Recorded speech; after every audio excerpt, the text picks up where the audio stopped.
प्रधानमंत्री पद का ये स्तर हो गया है कि रोज सुबह से शाम तक पिछले 3 महीनों से तो ये पूरे चुनाव को हिंदू मुसलमान बनाने की कोशिश कर रहे हैं।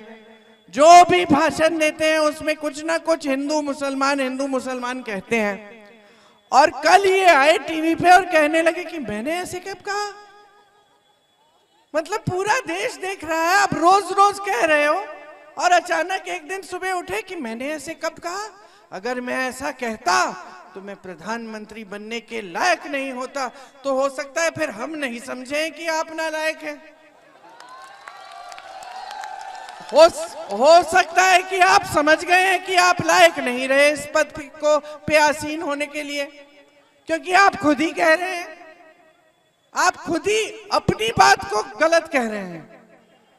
तो प्रधानमंत्री जो है उसको कम से कम इतना तो मालूम होना चाहिए ना कि देश के सामने जो मैं कह रहा हूं उस पर मुझे मतलब वो ऐसी चीज होनी चाहिए जिससे मैं पीछे ना हटूं।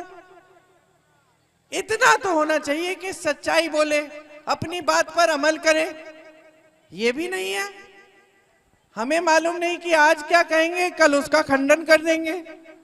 आज कहेंगे कि 15 लाख रुपए आपके खातों में डाल रहे, कल कह देंगे कि वो तो चुनावी जुमला था।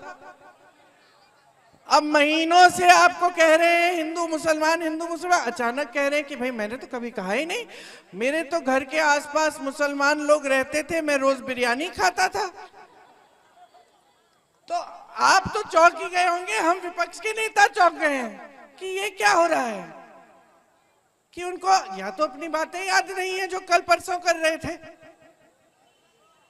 तो ये परिस्थितियां बन रही हैं देश में कि देश का जो सबसे बड़ा पद है उस पर जो आसीन है प्रधानमंत्री, अपनी बात यूं बदल रहे हैं गिरगिट की तरह, जैसे गिरगिट रंग बदलती है, कि आपको खुद ही समझ में नहीं आ रहा है कि हम क्या जाने क्या नहीं जाने, किस पर विश्वास करें किस पर विश्वास नहीं करें।